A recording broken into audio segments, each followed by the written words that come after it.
Ele começou na escola normal, defendeu a tese dele em 1979. E aí tem um fato importante, é que na época, os jovens franceses cientistas podiam fazer o serviço militar num país diferente. Então ele veio ao Brasil, passou 2 anos no Brasil, no INPA, e isso foi muito importante, porque na geração mais velha, as conexões brasileiras eram com os Estados Unidos.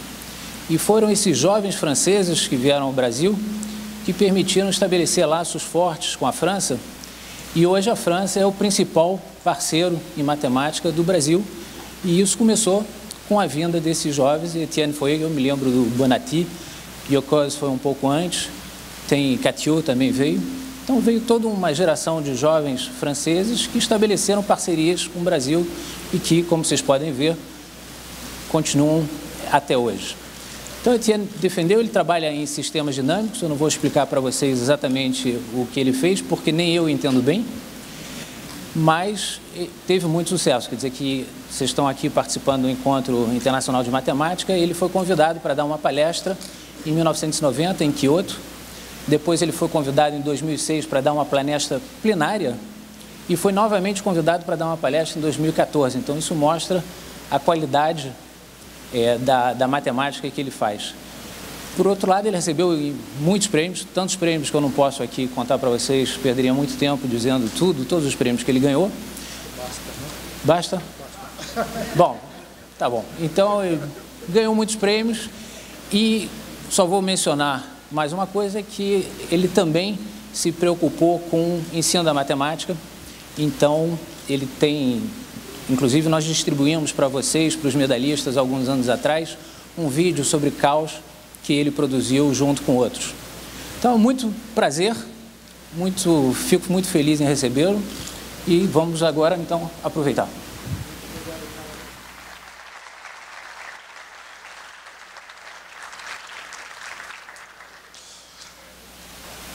Amigos da matemática, amigas da matemática, boa tarde. É uma grande honra para mim falar de matemática para os futuros matemáticos brasileiros e ainda mais para as futuras matemáticas brasileiras. Muito tempo atrás, antes de eu vir ao Brasil, eu assisti a um filme que eu adorei. Um filme chamado Bye Bye Brasil, de Cacá Diegues, com uma música muito bonita de Chico Buarque. No início do filme, o ator principal atende ao maior e mais íntimo desejo de cada um de vocês brasileiros. Qual é esse desejo de vocês? Qual é?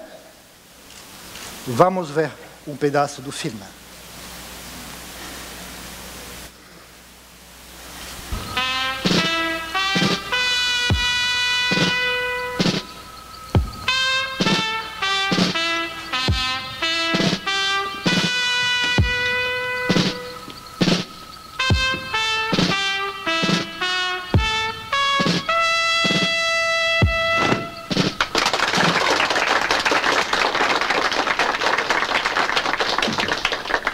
E agora, em caráter absolutamente extraordinário, em homenagem ao distinto público desta fabulosa cidade, eu, Lorde Cigano, o mestre dos sonhos, vou atender ao maior e mais íntimo desejo de cada um de nós brasileiros. Qual é? Qual é? Qual é? Muita fartura e progresso. Ser eterno. Ser eterno. Nenhum mágico, por mais porreta que fosse, jamais conseguiu e nunca vai conseguir fazer a mágica de não morrer. Mas eu, Lorde Cigano, guia das nuvens e do tempo, posso fazer milagres com a vida. Eu posso, por exemplo, tornar real o sonho de todos os brasileiros. Eu posso fazer nevar no país. Eu posso fazer nevar no Brasil.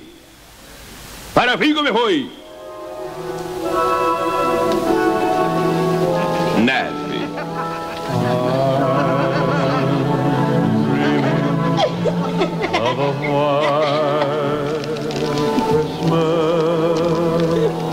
Parece coco ralado. Tá nevando no sertão. Tá nevando na minha administração. Sim, está nevando no sertão. Como na Suíça, na Alemanha, na França. Como na velha Inglaterra, saudade. Como na Europa em geral. E nos Estados Unidos da América do Norte. Agora, como em todo o país civilizado do mundo, o Brasil também tem neve. Agora sim. Olha, infelizmente eu não sou o mágico do filme. Não posso tornar real os seus sonhos brasileiros. Eu não posso fazer nevar nesta sala. Mas, modestamente, eu queria oferecer para vocês hoje alguns flocos de neve. Mas meus flocos não têm nada a ver com coco ralado. Não é completamente verdade que nunca neve no Brasil. Às vezes, em alguns estados do sul, neve um pouquinho, muito pouco na verdade. Vejam aqui um mapa dos estados do Brasil que já conheceram a neve pelo menos uma vez. Este mapa contém um erro. Alguém notou? Qual é? Qual é? Vamos ver daqui a pouco. Quem nesta sala já viu a neve caindo? Levanta o braço. Um quarto mais ou menos, hein? E quem já olhou um floco de neve de perto, digamos com uma lupa? Quem? Poucos, hein? Poucos. Então eu vou contar a história dos flocos de neve. Olha, que beleza, né? Muito pequeno, alguns milímetros, nada mais. E tanta beleza num objeto pequeno assim. Aqui estão os heróis da minha história. 11 personagens, um bispo, um filósofo, um artista, alguns matemáticos, alguns físicos. Infelizmente, é uma vergonha. Não tem nenhuma mulher nesses heróis. Tomara que isso mude daqui a pouco, né? Vamos começar com o nosso primeiro herói, que foi um bispo. Este senhor, Olaf Storr, foi bispo de Uppsala, na Suécia, no início do século XVI. Nesta época, quase todo o mundo civilizado tinha uma tradição latina, mediterrânea. Os países do norte eram considerados como lugares bárbaros, como lugares cheios de demônios, assustadores. Um pouco como na série americana Game of Thrones. O nosso bispo, ele quis demonstrar que existe uma cultura do norte, que essa cultura valia a pena, que tinha uma tradição. Ele escreveu um livro maravilhoso. História de gentibus septentrionalibus, em latim. Em português quer dizer História dos povos nórdicos. É um livro lindíssimo. Na verdade, é quase como um livro de quadrinhos. Contém milhares de imagens muito bonitas, como por exemplo aqui, e é um livro lindo. Este livro contém a primeira publicação, entre aspas, de imagens de flocos de neve. Infelizmente, o nosso bispo não era um cientista, não era um físico, não era um matemático, ele não observou bem. E as figuras dele, falando da neve, são todas erradas. Olha o capítulo chamado As Várias Figuras da Neve, dá para ver. Essas são a primeira vez que alguém desenhou um floco de neve. Só que alguns deles parecem com uma mão, uma seta. Não tem nada a ver com a realidade. O nosso bispo tinha uma imaginação infinita que não tinha nada a ver com a realidade. Só um rascunho é razoável, uma estrelazinha com 6 pontas. Bom, vamos perdoar o nosso bispo. Ele tinha boas intenções. Foi o primeiro que tentou descrever a neve. Ele não fez bem, mas fez. Vamos passar ao nosso segundo herói. O segundo herói é o meu favorito. Eu adoro este homem, Johannes Kepler.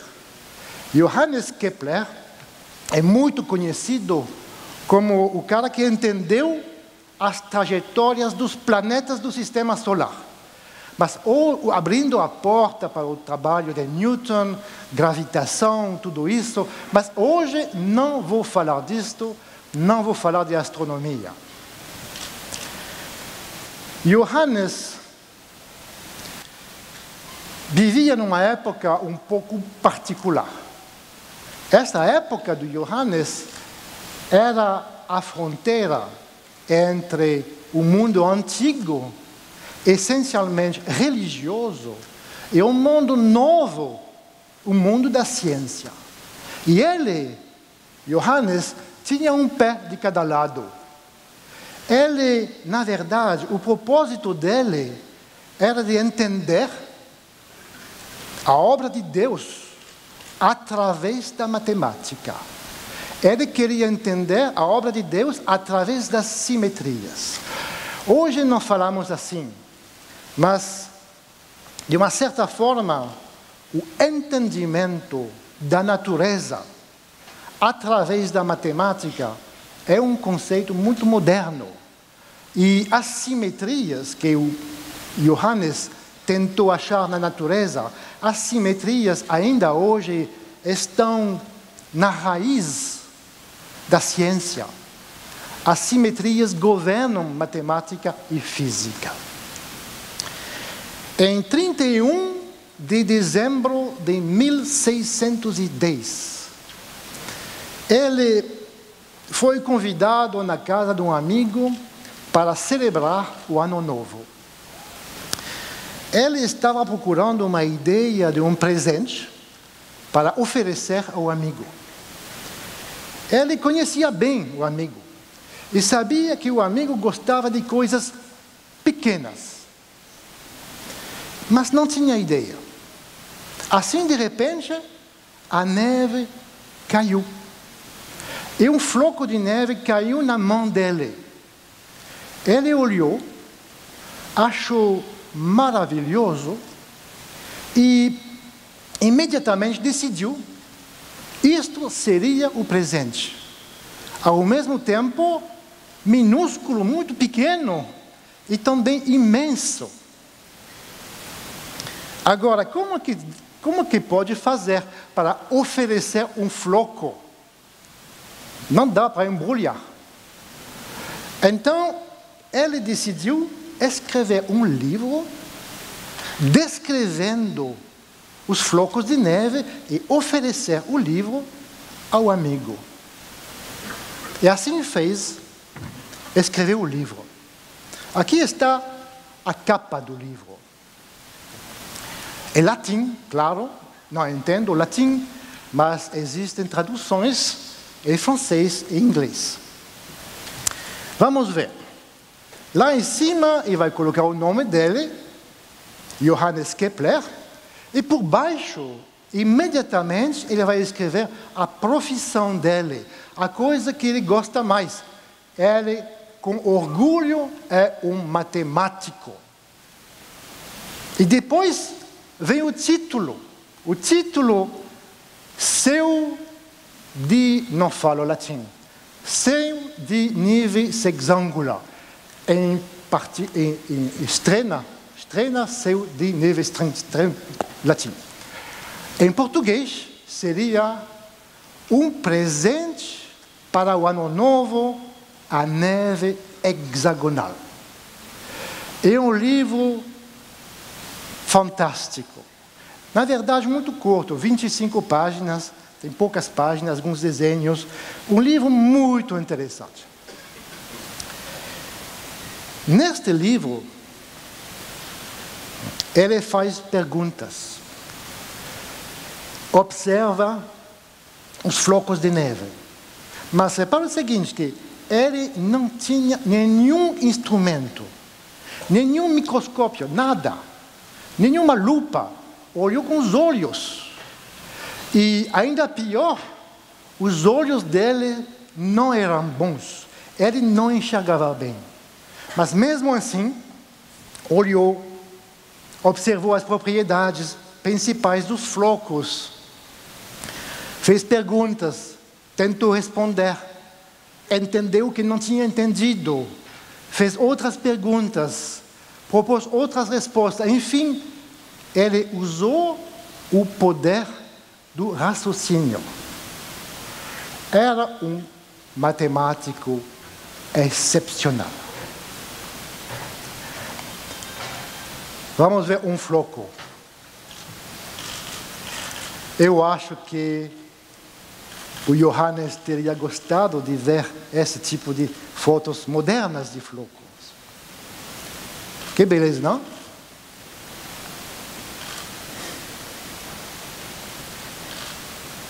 Olha, a primeira observação do Johannes está no título do livro. Os flocos têm 6 pontas. Todos os flocos são diferentes, todos são bonitos, mas uma propriedade comum é que todos têm 6 pontas. Chegou o momento de dar a resposta ao enigma. Por que tem um erro aí? Olha, mesmo no Brasil, um floco de neve não pode ter 8 pontas. O Johannes teria notado imediatamente que esse é um erro. Bom, vamos continuar. O Johannes faz a pergunta, por que 6 pontas? Ele comenta que na natureza tem várias coisas que têm menos que 6 ou mais que 6. Dá exemplos.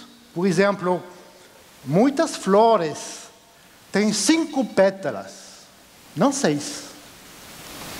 Outro exemplo, alguns países não conseguem conseguir 5 Copas do Mundo.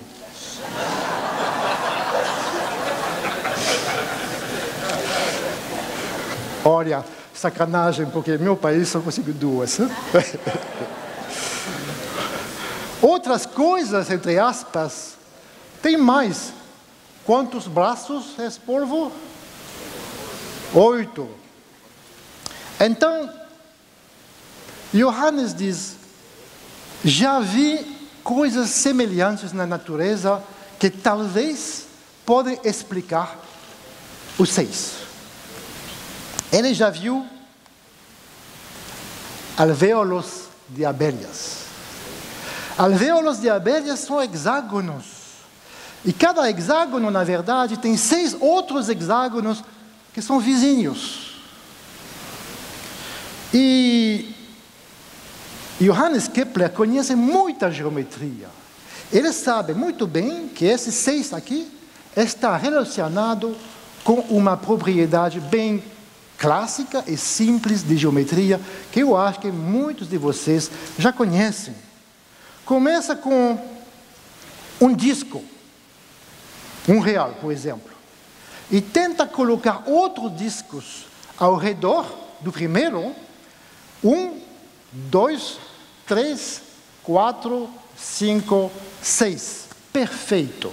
6 discos perfeitamente ao redor de um disco, não tem buraco, é perfeito. E se você tiver uma fortuna suficiente para comprar muitas moedas, vocês podem fazer isto. Isso é a ideia do Kepler. Talvez as 6 pontas dos flocos vêm dessa estrutura hexagonal da neve. Talvez venha a proposta dele, talvez os flocos sejam constituídos, faltam 8, sejam constituídos de minúsculos discos, muito apertados, como as nossas moedas. Imaginem, na época ninguém sabia dos átomos, ninguém sabia nada de química. Ele teve a ideia que talvez no nível infinitesimal tinha coisas pequenas que ele não chamou de átomos, ele chamou de glóbulos. Uma ideia fantástica. Agora, segunda observação do Johannes, todos os flocos são diferentes, todos são bonitos, mas todos têm uma simetria de ordem 6. Significa o seguinte: você começa com um floco, e esse floco, na verdade, é como se fosse uma pizza com 6 fatias idênticas. É uma coisa fantástica. As 6 fatias são idênticas. Então, o Johannes diz: como é possível que os 6 pedaços vão crescer exatamente da mesma maneira? Será que tem alguma conexão dentro do floco? Será que uma das pontas está falando com outra ponta? Será que tem alguma conexão? E o Kepler, na verdade, faz a seguinte pergunta: será que os flocos têm uma alma? Hoje parece uma pergunta ridícula. Ele não fala de alma, fala de ânima. Será que tem algo dentro da estrutura que explica a simetria? Hoje a alma é uma palavra religiosa, mas hoje em dia entender a emergência de simetrias é um capítulo muito importante da ciência e da física e da matemática moderna. Da onde vêm as simetrias? Claro que não vem da alma, mas essa é uma pergunta muito importante. Aí vem a segunda pergunta do Kepler. Ele observou que os flocos são planares. Que coisa! Ninguém tinha notado nisto antes. Por que são planares? Olha, podia crescer como um ouriço do mar, em todas as direções. Mas não, os flocos vão crescer como plano. Por quê? A neve poderia ter esse tipo de estrutura. Poderíamos ter flocos de neve tridimensionais, mas não é assim.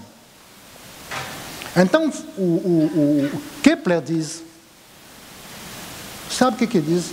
Sabe? Ele diz: eu não sei porquê. Esse matemático tinha uma honestidade, uma simplicidade fantástica. Ele tinha a capacidade de dizer com muita honestidade: eu não entendi. E no final do livro dele, ele explica muito claramente, explica que ele não entendeu tudo, não sabe porque os flocos são planares e não são dimensão 3, Talvez, diz ele, talvez os glóbulos são discos e não são bolas. Ele não sabe. Mas ele tem uma certeza. A certeza dele é que algum dia, algum matemático vai entender. Ele tinha razão. Hoje em dia, 4 séculos depois, entendemos muito melhor. Nós não entendemos tudo. Então, para ver por que são planos e não dimensão 3, ele faz perguntas. Já sabemos que 6 discos ao redor de um disco é perfeito. O que acontece com bolas? Começa com uma bola, por exemplo, uma laranja. Quantas laranjas você pode colocar ao redor de uma bola? Muitas das perguntas do Kepler neste livro foram resolvidas recentemente, alguns anos atrás. Mas realmente ele acabou o livro dizendo: desculpa ao amigo, não entendo tudo. Ainda há muito o que fazer. Eu gostaria muito de falar muito mais deste livro. É um livro muito rico. E muitas pessoas dizem que esse livro é o nascimento da cristalografia. Mas eu vou ter que pular passos, séculos, falar de mais coisas. O tempo passa rápido. Não posso falar de tudo. Mas, sendo francês, eu tenho que fazer rapidamente, dizer algumas palavras sobre René Descartes. René Descartes, o maior filósofo francês, que também escreveu um livro, algumas décadas depois, escreveu um livro descrevendo a neve. O livro chama-se Les Météores. Um capítulo falando da neve, da chuva. É um capítulo muito interessante. Eu gostaria de falar disto, mas eu tenho que... Não posso falar de tudo, não? Outra vez. O próximo herói vem no século XIX. Este senhor, Wilson Bentley, nasceu em 1865. Não foi um cientista, foi um artista. Ele nasceu no Vermont, um lugar dos Estados Unidos, numa fazenda, um lugar muito frio, com muita neve. Muito jovem, ele gostava de neve. E, na verdade, a vida dele inteira foi dedicada à neve. Quando criança, ele conseguiu convencer os pais de comprar uma câmera fotográfica que no século XIX custava uma fortuna. E foi o primeiro que conseguiu adaptar o microscópio a uma câmera fotográfica e foi o primeiro que tirou fotos de flocos de neve. Aqui está ele com o microscópio. Ele, durante 40 anos, ele fez milhares de fotos muito bonitas, obras de artes, milhares mesmo, e publicou livros só contendo fotos de flocos. Por exemplo, assim. Ou assim. Essa é a capa de um dos livros dele. Ou assim.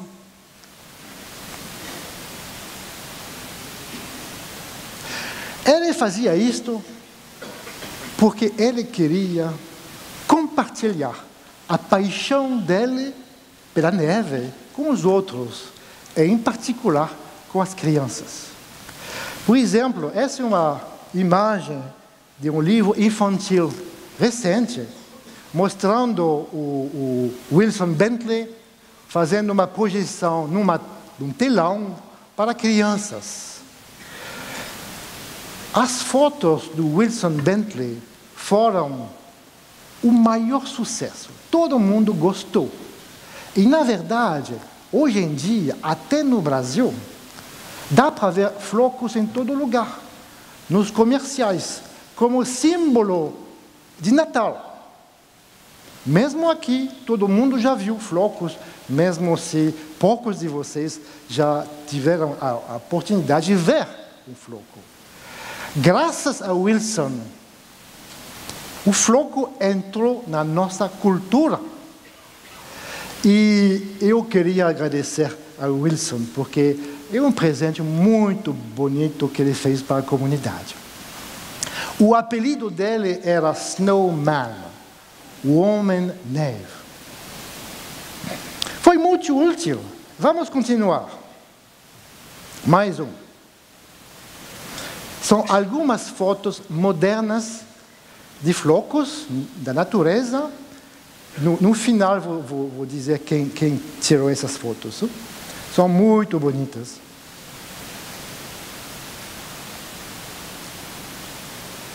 Olha só. Que coisa! Às vezes, nas montanhas, em certa temperatura, cai neve desse jeito. Vamos discutir disso mais tarde. A forma do floco pode ser muito diferente das estrelas que conhecemos. Mas outro, parece um Walter.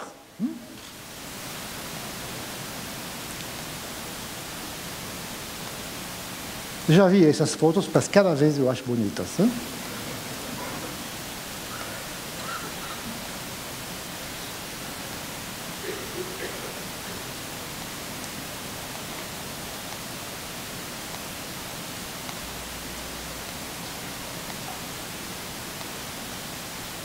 Então,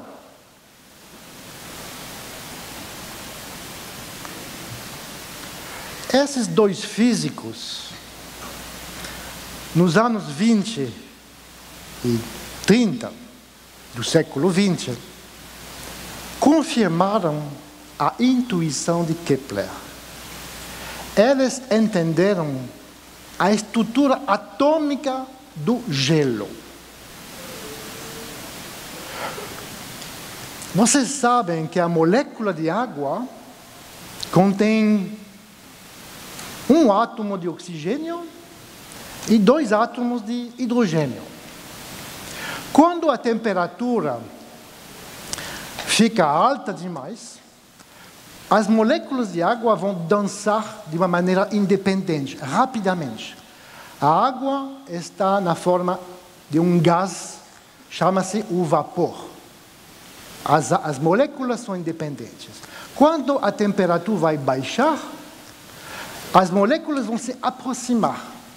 Numa certa altura, elas vão se tocar, mas ainda tem a possibilidade de se mexer.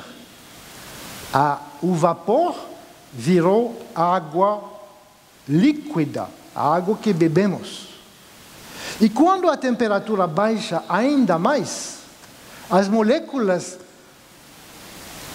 a velocidade das moléculas vai diminuir. Ainda mais, as moléculas vão quase parar e a água virou gelo sólido. Então vamos ver. Os físicos que eu mencionei, usando raios X, conseguiram entender a estrutura do gelo. É assim. Olhem só. Temos planos paralelos. E em cada plano paralelo temos hexágonos, exatamente como os alvéolos de abelhas. O Kepler tinha razão. A estrutura infinitesimal do gelo é exatamente hexagonal. Está no título do livro dele.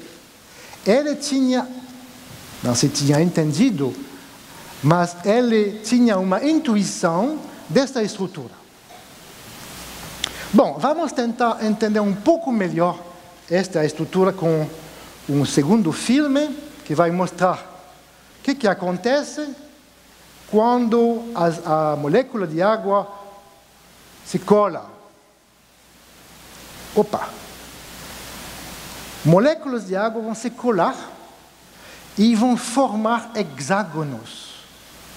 É assim que funciona o gelo que cada um de nós temos na geladeira.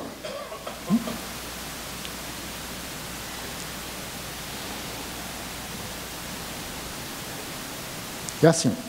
Agora, eu vou mostrar o que acontece quando o gás, o vapor, esfria pouco a pouco e como as moléculas vão se aproximar e vão constituir o gelo. Vamos. Aí estamos no momento do gás, as moléculas estão dançando no ar, com pouca ligação, a temperatura vai baixar, as ligações são mais fortes, as moléculas se aproximam, temos mais ou menos aqui um líquido, e quando a temperatura baixa ainda mais, vamos chegar naquela estrutura hexagonal. Daqui a pouco.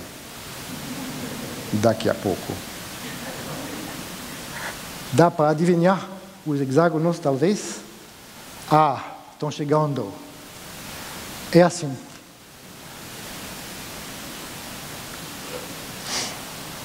Ok, então entendemos a estrutura atômica do gelo.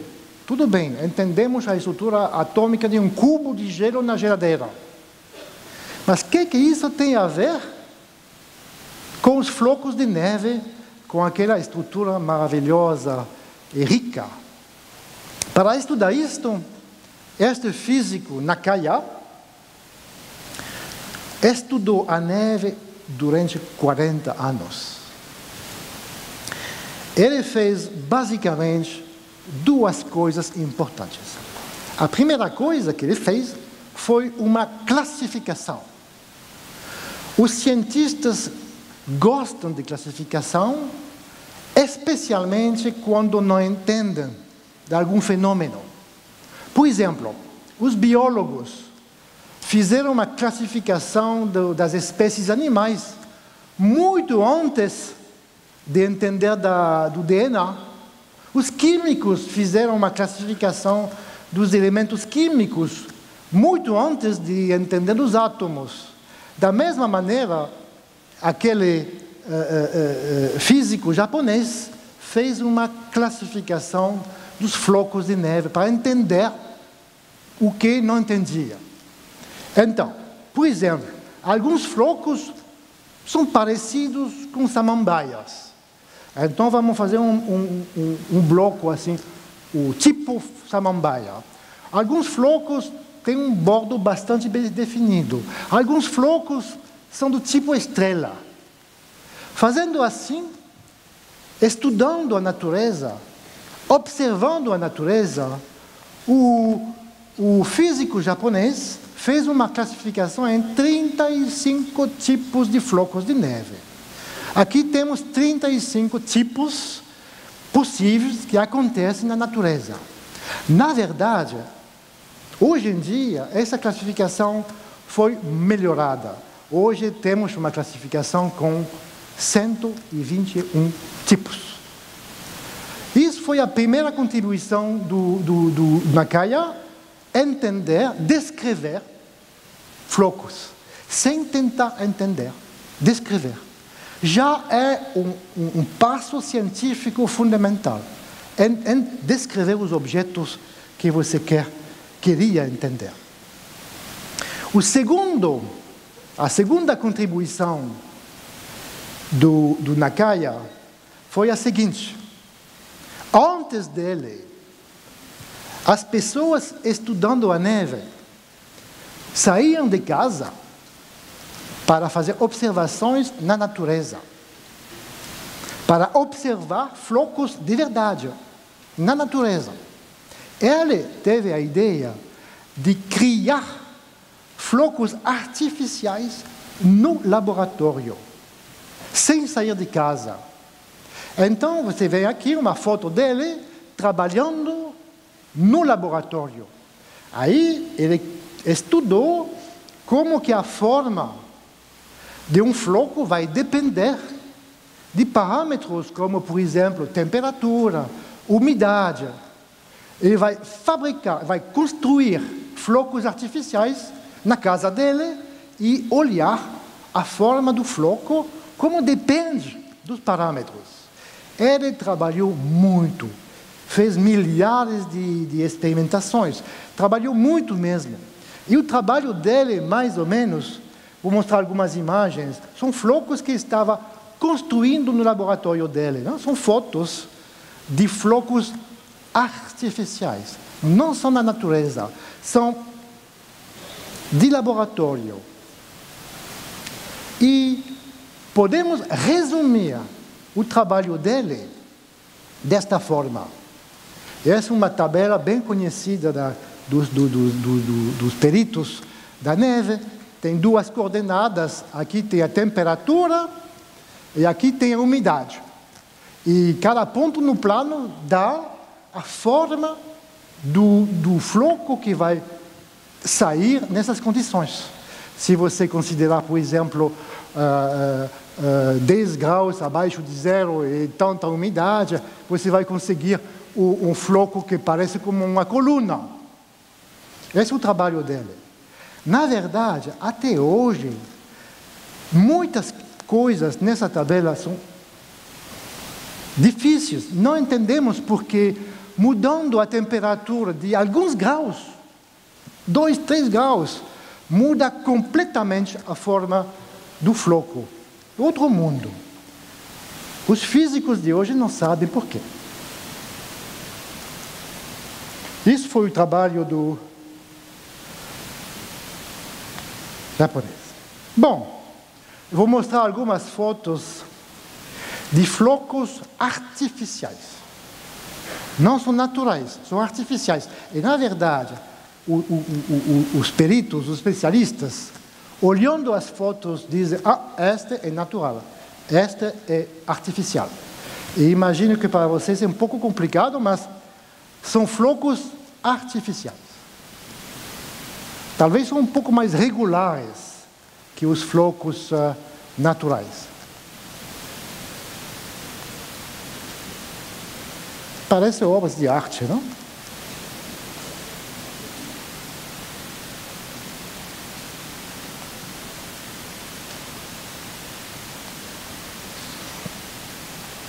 Tudo bem, está na hora de contar a vida de um floco. A vida começa numa nuvem. Uma nuvem bastante quente e úmida. Sendo quente e úmida, a nuvem está cheia de moléculas de água que tem a forma da letra V.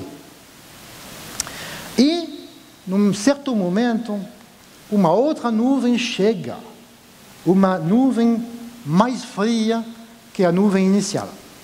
Aí dá uma frente, a frente fria, que todo mundo fala na televisão, na meteorologia. A nuvem fria vai chegar, e como a nuvem quente está mais leve, ela vai subir. Então, a nuvem inicial vai subir pouco a pouco, e subindo vai esfriar. Então, o que vai acontecer? O vapor de água na nuvem, pouco a pouco, vai se transformar em gotinhas de água, líquido.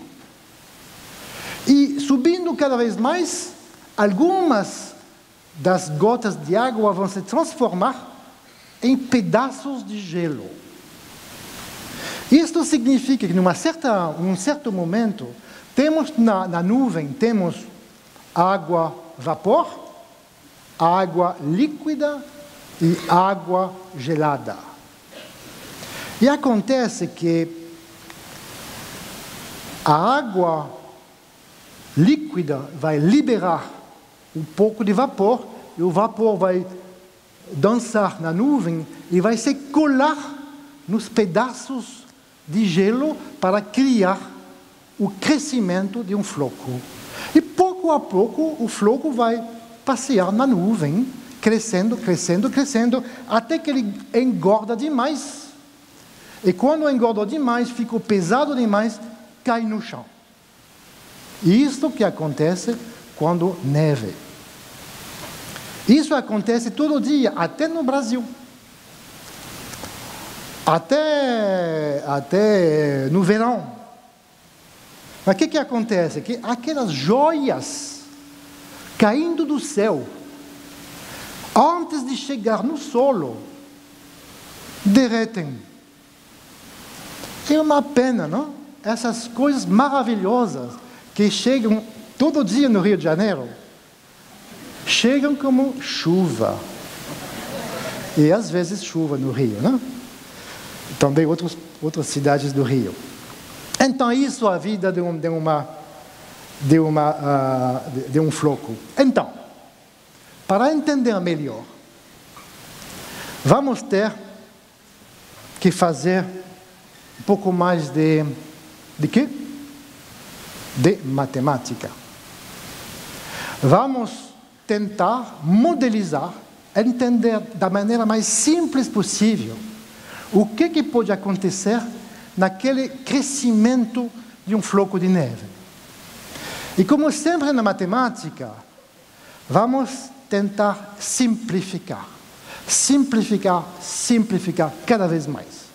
Os modelos matemáticos de verdade, os melhores modelos matemáticos têm que ser simples. Então eu vou mostrar para vocês 2 modelos matemáticos que não tem nada a ver com física, que vão produzir flocos, eu acho, bastante bonitos. Vamos ver. Vamos começar com hexágonos assim. Vamos pensar que são uma porção na nuvem e alguns hexágonos já congelaram. Então temos um negócio assim e em azul são hexágonos cheios de gelo. E os outros hexágonos em branco são cheios de vapor. E nós queremos entender como que o vapor vai se agregar, como ele vai se colar à parte azul para crescer. Na verdade, tem 2 tipos de fenômenos que vão em sentidos opostos, que são muito diferentes. O primeiro é o seguinte: vamos supor que, num certo momento, o bordo do nosso bloco de gelo seja bastante liso, assim, um bordo bem liso. E que, por uma certa razão, um buraco apareceu. Algum defeito no bordo. O que vai acontecer?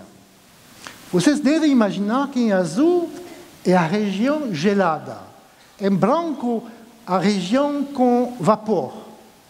Agora, acontece que o buraco tem 3 chances de ter contato com o vapor, e a parte lisa só tem 2 chances. Então, com alta probabilidade, o vapor vai ir do lado do buraco e vai encher o lado do buraco. Isso é o primeiro efeito. Uma tendência a lisar, a corrigir os defeitos do bordo. Essa é a primeira propriedade. A segunda é a seguinte: vamos supor que temos um pedaço de gelo azul e vamos supor que, num certo momento, uma parte do azul está saindo do cristal, um pouco como se fosse um dedo entrando no vapor. Olha o bico do dedo. Ele tem muitos vizinhos cheios de vapor. Então, a probabilidade que esses vizinhos vão carregar água no bico é muito alta. Então, o dedo vai ficar ainda maior. Então, temos 2 fenômenos em competição. Um fenômeno de lisar o bordo, de consertar os defeitos. Esse é um fenômeno. E o segundo fenômeno é de criar dedos saindo do gelo para criar como se fosse samambaia. Esses 2 fenômenos que vamos tentar modelizar. O primeiro que fez uma modelização é um matemático chamado Norman Packard. Foi em 86, se não me engano, escreveu um artigo propondo um modelo muito simples para construir flocos matemáticos. Desta vez não são naturais, não são artificiais, são matemáticos. Então eu vou explicar o modelo dele. Temos um bloco de gelo com hexágonos em azul, no tempo n, e queremos saber quais são os hexágonos brancos que vão se congelar um segundo depois. Então, a ideia do PACCAR é a seguinte: vamos contar para cada hexágono quantos vizinhos já congelaram. Por exemplo, essa aqui, 0, porque nenhum vizinho congelado. Essa aqui tem um vizinho congelado. Essa aqui tem 3 vizinhos congelados. Então, a regra do jogo do PACCAR é muito simples. Vai inventar a regra seguinte: se tiver 1, 3, 4, 5, 6 vizinhos gelados, então o hexágono vai congelar. Se tiver 0 ou 2 vizinhos gelados, o hexágono não vai congelar. Olha, é bastante razoável, não? Se tiver muitos vizinhos gelados, significa que estamos num buraco que tem probabilidade alta de ser consertado. E se tiver um vizinho gelado, significa que estamos numa ponta, olha só, né? Então, num bico. Então, também vai congelar. Se tiver 2, significa mais ou menos que estamos numa parte lisa. Isso não tem nada a ver com a física, é só intuição.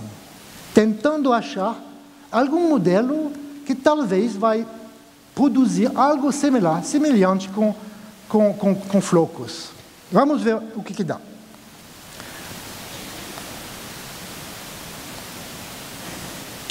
Eu fiz um filme com meu amigo Josles, mostrando a evolução de um floco seguindo as regras do PACCAR. Vamos ver. Começa assim, 4 segundos, 8 segundos, 16 segundos.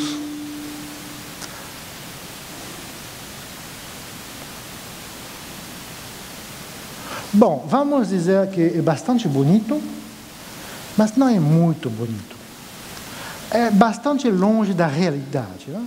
As figuras que já mostrei para vocês, da natureza ou do laboratório, são muito mais bonitas. Né? Isso é bonito, concordo, mas é simples demais. Né? Este modelo de PACCAR é interessante matematicamente, mas não diz nada sobre a realidade. Então, vamos ter que precisar de outros matemáticos que fizeram...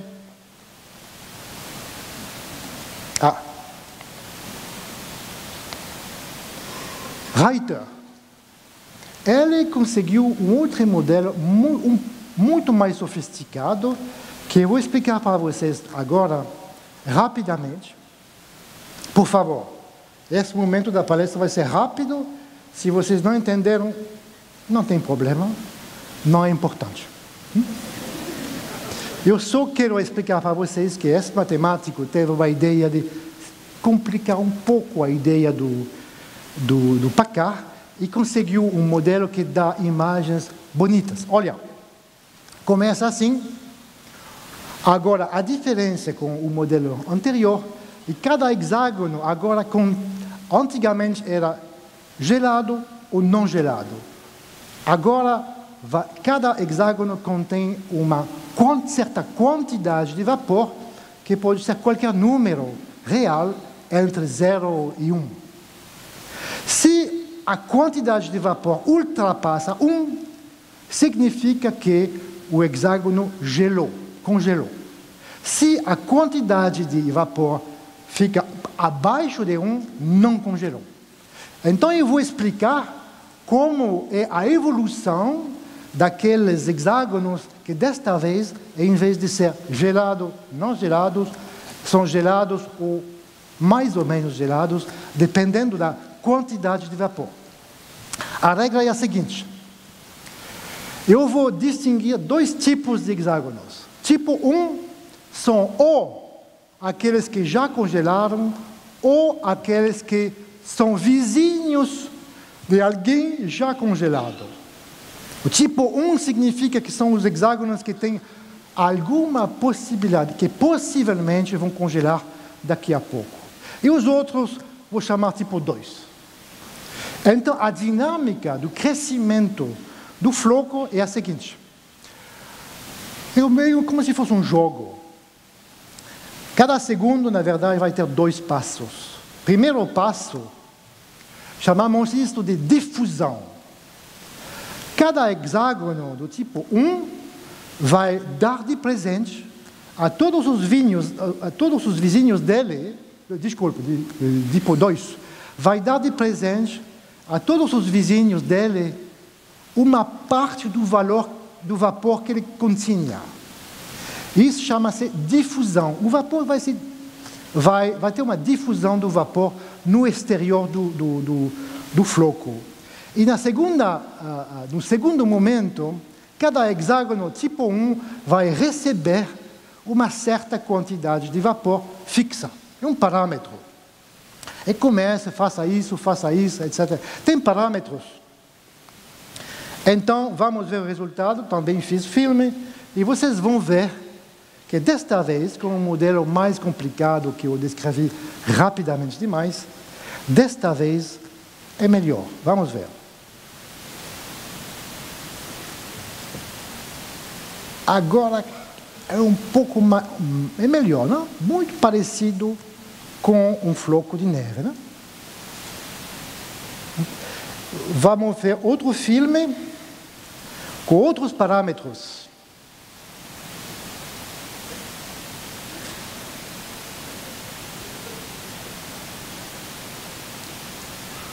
Mais uma vez, esses flocos são virtuais. Só existem no computador. Não existem na natureza, não existem no laboratório. São criações artificiais de matemáticos. Mais tarde, aqueles 2 matemáticos complicaram ainda o modelo, porque, na verdade, como já falei, um floco não tem nenhuma razão de ser planar. Por que planar? Eles conseguiram fazer um modelo que, desta vez, tem dimensão 3. Em vez de usar hexágonos no plano, eles vão usar prismos com base hexagonal. E fazem um modelo análogo ao modelo que descrevi. E a coisa fantástica é que, usando o modelo deles, mudando os parâmetros, eles conseguem construir flocos matemáticos muito parecidos com todos os tipos de flocos que aparecem na natureza, incluindo os álteres. Modificando os parâmetros, eles podem produzir todos os flocos que existem na natureza.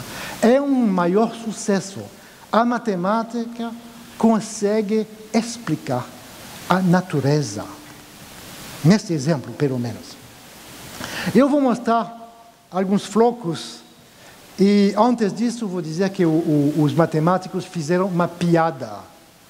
Em vez de falar de snowflakes, floco de neve, eles usam a palavra snowfake. Porque não são verdadeiros, né? São criações matemáticas. Só existem no computador.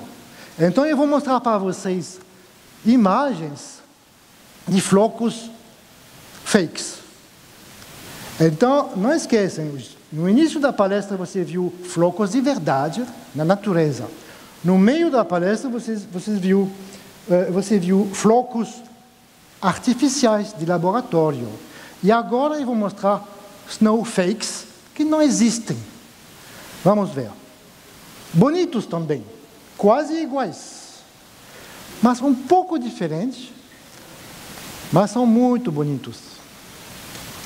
Parece como realidade, não? É um mundo virtual.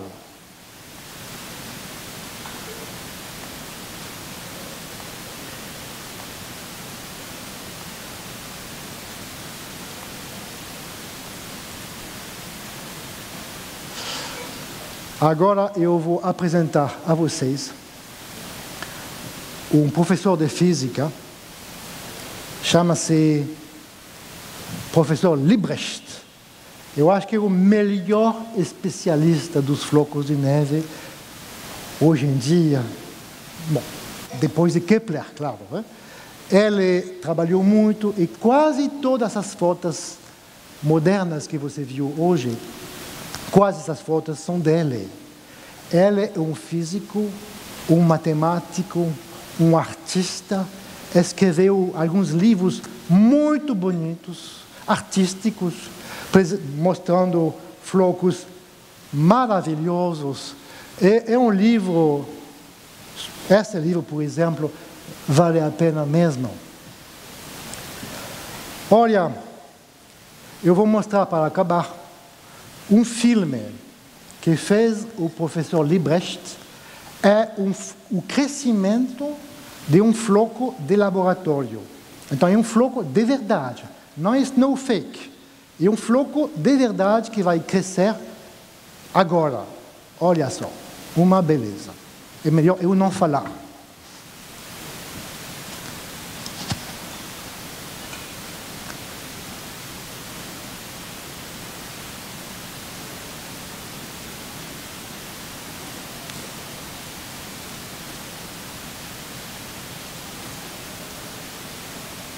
Mais uma vez, é um filme de verdade, hein?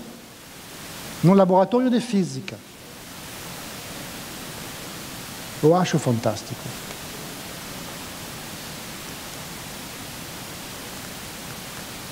Ok. Será que a minha história acabou? Será que entendemos tudo sobre os flocos? De jeito nenhum. Em resumo, entendemos a estrutura atômica do gelo.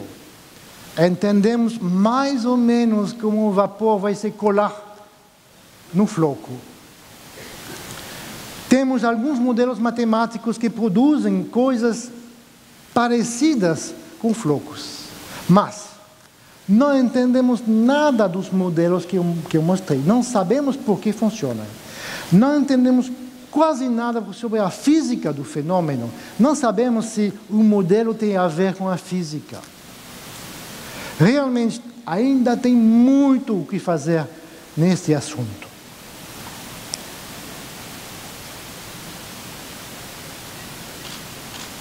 E agora?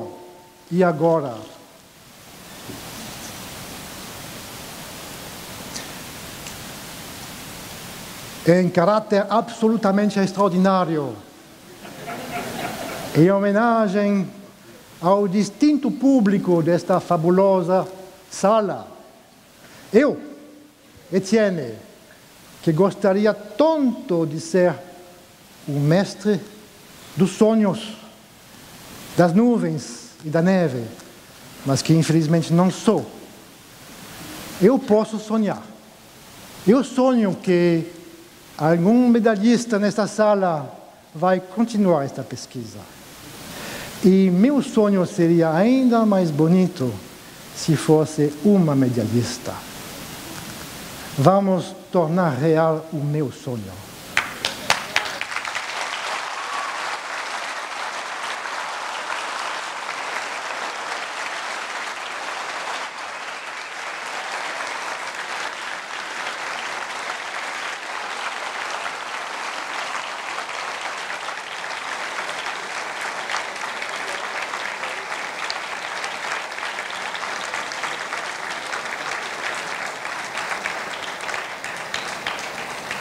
Bem, dá vontade de sair daqui e fazer pesquisa imediatamente. Nós temos tempo para perguntas. Então, se vocês tiverem alguma pergunta a fazer ao Etienne, levantem o braço. Nós temos 2 microfones que vão circular para um certo... Não temos muito tempo, mas temos algum tempo para o Etienne responder a pergunta de vocês.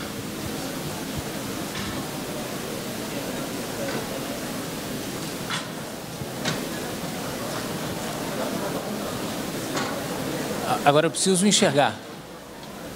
Então...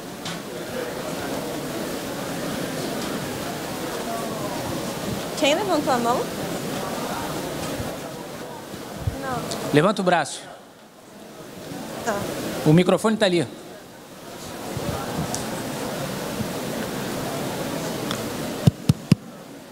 Já está ligado. Tá funcionando? Ah, tá. Você disse que existiam alguns flocos que não são de formato hexagonal. Aí os modelos, eles apresentaram como esses flocos são formados? Tipo, era possível obter esses flocos por meio dos métodos que foram utilizados, que você mostrou?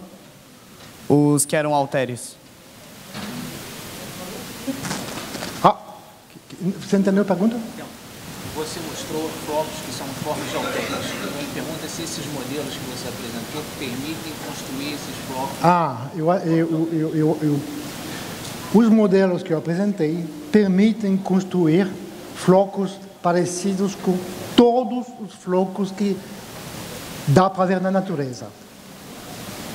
Obrigado. Isso era a pergunta? Bom, eu já ouvi falar... Onde está? Aqui. Eu já ouvi falar que todos os flocos de neve reais da natureza são diferentes. E eu queria saber se isso é verdade ou se isso é um mito e se eles são todos diferentes, se a matemática explica por que eles são diferentes. Olha, é uma pergunta excelente, né? É um pouco como no tema de sistema dinâmico, no caos. Um sistema dinâmico evoluindo com condições caóticas, ele vai caminhar num conjunto de condições e duas trajetórias diferentes são diferentes. Por isso, o crescimento do floco é um processo caótico. Portanto, dois flocos são diferentes, mas eles têm muito em comum. Embora sejam diferentes, todos têm 6 pontas, por exemplo. Eles têm a mesma estatística. Dá para entender, por exemplo, a tabela do físico japonês não mostrava todos os flocos, mas mostrava tipos de flocos. Então, para responder às suas perguntas, é verdade que 2 flocos são diferentes, mas a maioria vem em famílias. Do mesmo jeito que nesta sala, todas as pessoas aqui são diferentes, mas todas têm uma cabeça e 2 pés. Boa tarde. Na verdade, eu tenho 2 perguntas, uma é mais uma confirmação. A organização dos flocos de neve em hexágonos, você diria que é por conta do ângulo, do formato do ângulo da molécula da água? Porque o ângulo da molécula da água é de 104 graus, enquanto o ângulo interno do hexágono é 108, né? E a outra pergunta seria que o fato do floco de neve ser plano, seria por conta da pavimentação com hexágonos também. Porque quando você coloca 3 hexágonos... Vamos começar com a primeira.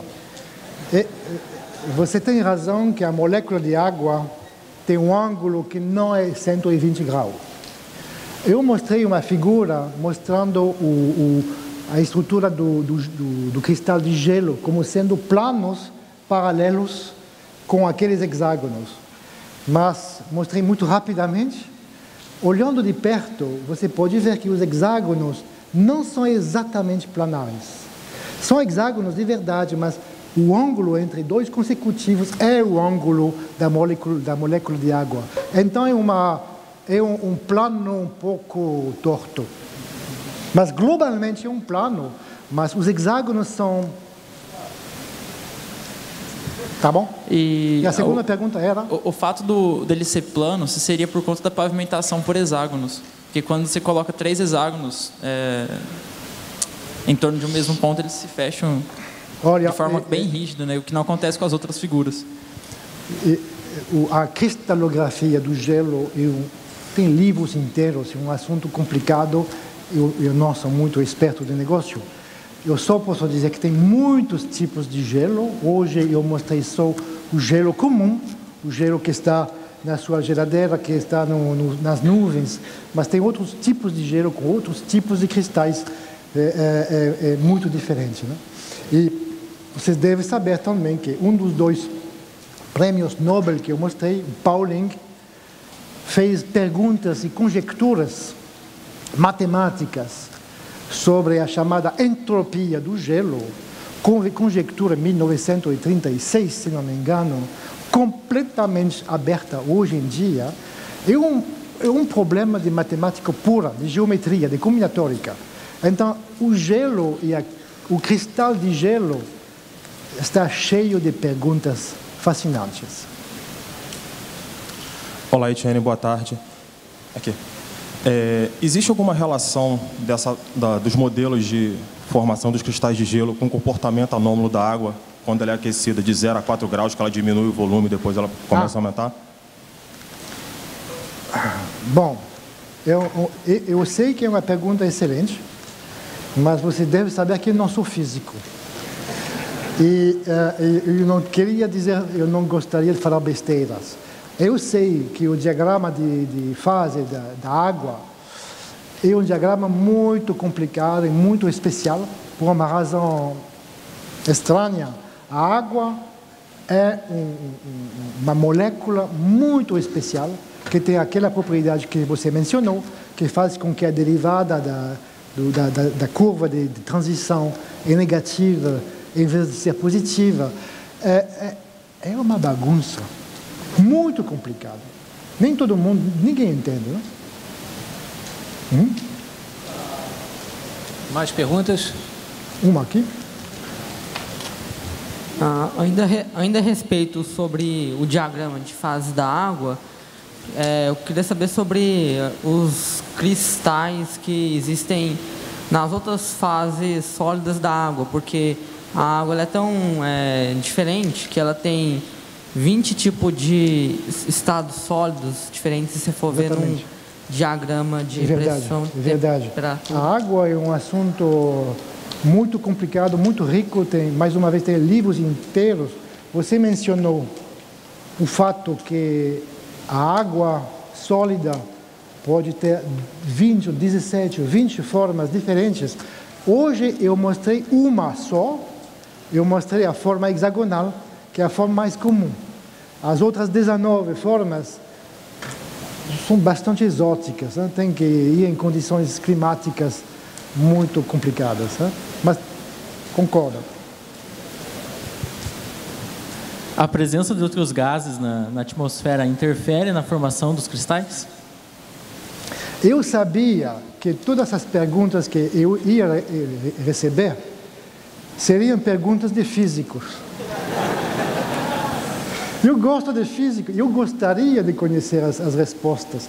Eu posso dizer uma coisa só, que quando o vapor na nuvem vai se condensar para criar gotas de água, esse fenômeno de condensação vai precisar de um núcleo. E o núcleo tem que ser algum corpo químico, algum pedacinho de outra coisa que já estava na nuvem. E também tem livros inteiros tentando entender a nucleação de uma gota de água numa nuvem. É um capítulo muito complicado e também bastante importante para entender o clima, porque claramente as nuvens têm um papel muito complicado no entendimento do clima. Então, para responder mais uma vez a sua pergunta, obrigado. Por favor, seria melhor pedir a um colega físico. Temos uma pergunta lá atrás. Você levanta. Eu queria saber se tem um motivo aparente para o caráter fractal dos flocos de neve. Eu vou dar a minha... Desta vez é uma pergunta de matemático. Obrigado. É verdade que talvez muitos de vocês,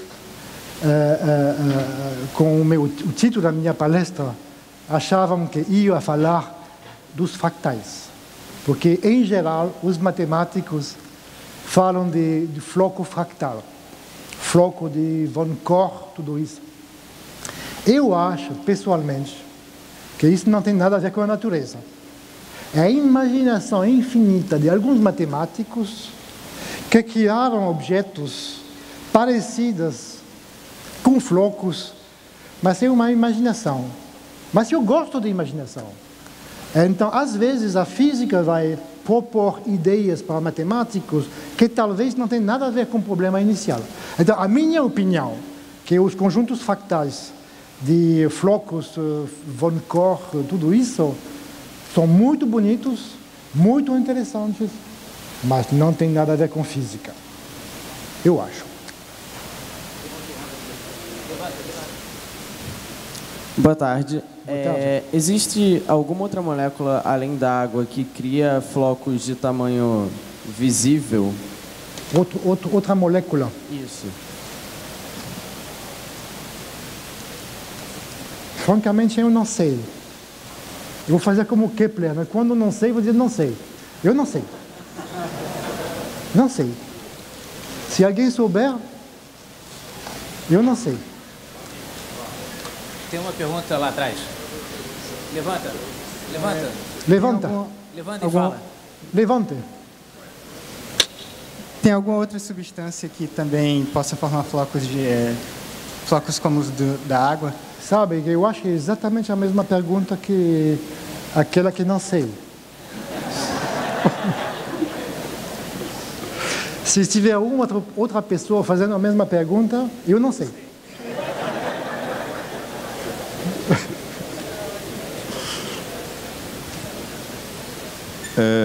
Boa tarde. Boa tarde. Não é nada de muito científico, mas como foi a primeira vez que você viu a neve? Eu? Olha, eu nasci numa cidade do norte da França, chamada Lille. Neve todo ano. Não muito, mas neve todo ano. E as crianças adoram a neve. Eu não sei porquê, mas as crianças adoram a neve. Os pais não adoram, porque as crianças ficam barulhantes. Então, a resposta à sua pergunta, eu vi a neve provavelmente antes do meu primeiro aniversário. Tem uma pergunta lá atrás. Oi.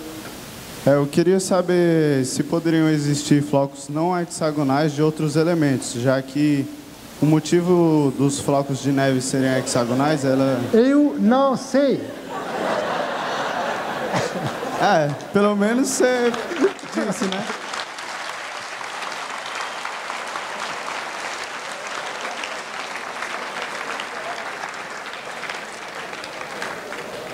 Mais perguntas?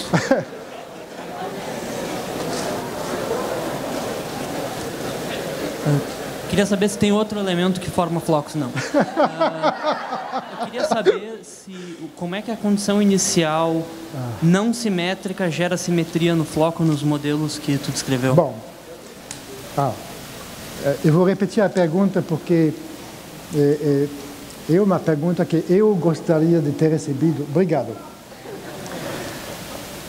A pergunta dele é como é possível que aquela simetria de ordem 6 que existe no momento do nascimento do floco, porque essa simetria vai continuar para sempre. Seria possível imaginar que ao longo da vida, entre aspas, do floco, a simetria poderia desaparecer. Mas não.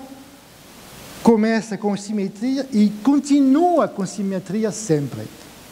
Eu vou dar a resposta, pelo menos do jeito que eu entendo.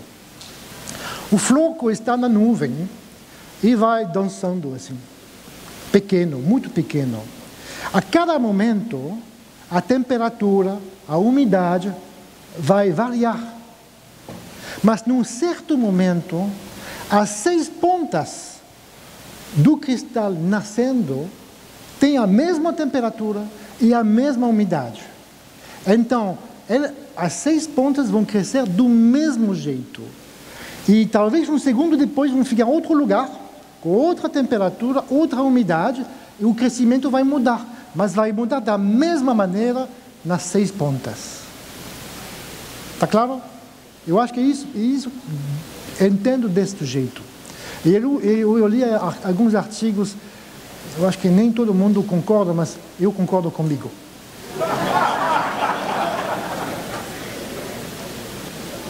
Boa tarde. Boa tarde. Eu tinha visto uma vez alguma coisa sobre que o motivo de as abelhas construírem daquela forma tinha alguma coisa a ver com... Você fala rápido demais para mim. Tá. Eu tinha visto alguma vez que o motivo das abelhas construírem as colmeias em hexagonal tem alguma coisa a ver com minimizar certa coisa. Existem estudos matemáticos em relação aos flocos de neve também? Olha, minimizar é uma pergunta fantástica, seria o tópico para outra palestra. Vocês devem saber que quase toda a ciência é minimizar algo. Minimizar energia, minimizar entropia, minimizar entalpia, coisas assim. Então, você tem completamente razão. A estrutura hexagonal dos alvéolos de abelhas, por exemplo, na verdade, minimiza a quantidade de, como que chama, cera que as abelhas vão usar. Isso é um teorema. Os hexágonos são os melhores para preencher o plano. Tem completamente razão. Quase todos os problemas de físicos têm que ser pensados de uma forma ou outra forma como sendo minimização de alguma coisa. Princípio de, como que chama? De moindre effort. De moindre effort. Bom, tudo bem. Mais uma.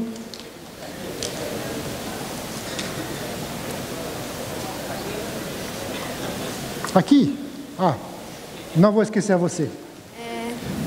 Uma pergunta. Naquele primeiro esquema que você mostrou, eu percebi que foi formado um fractal. A minha pergunta existe uma condição no ambiente, tipo, um floco de neve de forma hexagonal, assim, pode crescer infinitamente? Ou existe algum limite para o tamanho de um floco de neve?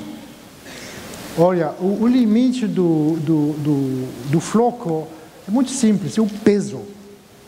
Quando o floco cresceu demais, fica pesado e cai no chão. Quando o floco é muito pequeno, o peso dele é muito pequeno, ele pode flutuar dentro da nuvem. Assim que o peso cresceu, cai. Então isso dá um limite ao tamanho do floco.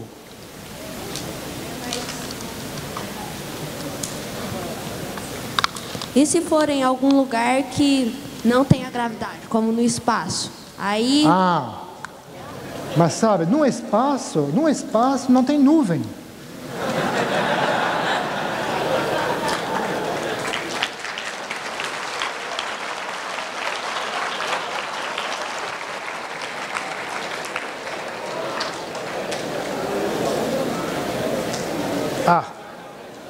Que você disse... Gente, vamos ouvir a pergunta. É que no começo você mostrou algumas imagens que tinham uns flocos que não eram simétricos, que tinham tipo uma parte de gelo para fora. Isso é por causa do solo ou de alguma coisa, de onde ele cai? O que falou? Eu não ouvi a sua pergunta. Repete. É porque tinha alguns flocos no começo que não eram bem simétricos. E qual é a pergunta? Você sabe, tipo, por que eles eram assim? O que não era simétricos? Aquele... Bom,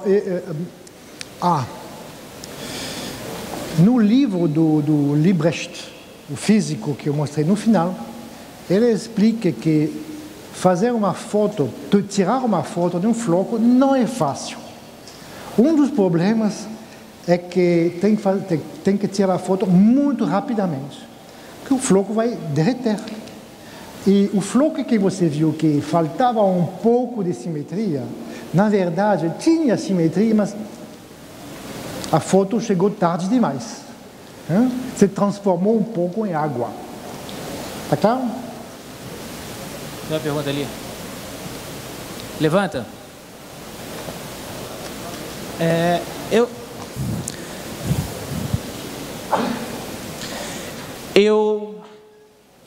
Você... Eu gostaria de saber se, por exemplo, se você pudesse pegar um floco e dividir ele de modo a formar uma simetria, um eixo de simetria, se os dois lados seriam simétricos em um floco. Os dois lados simétricos. Isso. Mas todos os flocos que eu mostrei hoje têm uma simetria também por rotações, mas também simetrias, como que chama? Reflexões. Isso que você queria saber? Isso. Todos os flocos que eu mostrei, na verdade, têm 12 simetrias, 6 rotações e 6 simetrias relacionadas às 6 retas, os 6 eixos de simetria. O grupo de simetrias, chamamos isso de grupo diedral, 12 elementos. Tem mais uma pergunta ali? Olha, nós vamos ter que interromper daqui a pouco. Você falou que... Levanta. Você falou que... Lá no fundo? Tem um... Sobe em cima da cadeira. Tá bom. Depois que os flocos crescem, eles caem da nuvem. Mas dá pra pegar fazer um floco artificial e fazer ele ficar crescendo para sempre? Exatamente. O floco vai crescer no laboratório. Exatamente. Eles vão construir uma nuvem artificial e na nuvem artificial eles vão usar, na verdade, um cabelo para iniciar o crescimento do floco. O floco vai crescer e entendi que eles conseguem construir flocos bastante grandes. O campeão, o maior floco do mundo, faz 15 milímetros de diâmetro. 15 milímetros. É um campeão. Imenso.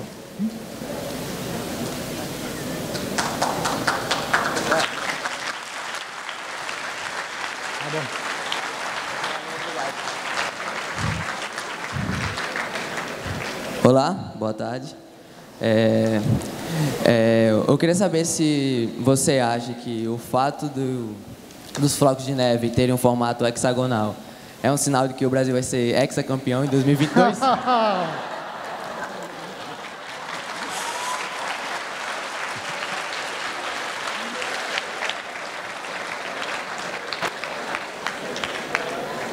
Olha, eu acho que... Gente, vamos ouvir a resposta. Eu acho que eu já falei que neva mais na França do que no Brasil. Quem vai ser ex-a França? Bom, antes de vocês. Temos mais 2 perguntas e vamos encerrar. Então, fale. Enquanto você falava daqueles modelos matemáticos para os flocos de neve, uma coisa que eu pensei um pouco sobre aquele modelo mais simples que você mostrou e que eu queria saber se testaram para ver como é que quais são as figuras que resultam, seria se em cada passo você pegasse um hexágono e aleatoriamente colocasse fizesse com que ele congelasse e de maneira que a chance de um congelar fosse o número atribuído a ele. Cláudio, você pode repetir? Então, ele está propondo, se eu entendi, um outro modelo, em que você tem o seu hexágono e você vai acrescentando a esse hexágono outros hexágonos com uma probabilidade que seja proporcional ao número de vizinhos. Pode ser. Olha, depende de você. Você pode fazer isso. Realmente, sinceramente, não? Esse tipo de problema está aberto para todo mundo, incluindo você. Com um computador bastante simples, você pode produzir modelos, fazer teste. Funciona, não funciona, não sei. Você está propondo um modelo probabilístico. Ótimo! Tenta! Talvez na próxima palestra eu vou colocar a sua foto no... Pode ser, não, é uma boa ideia. Que eu saiba, os modelos matemáticos usados até hoje são modelos chamados determinísticos. Mas você tem completamente razão. Seria muito bom colocar um pouco de probabilidade no negócio. Ótimo, vai andando. Tem uma última pergunta ali atrás.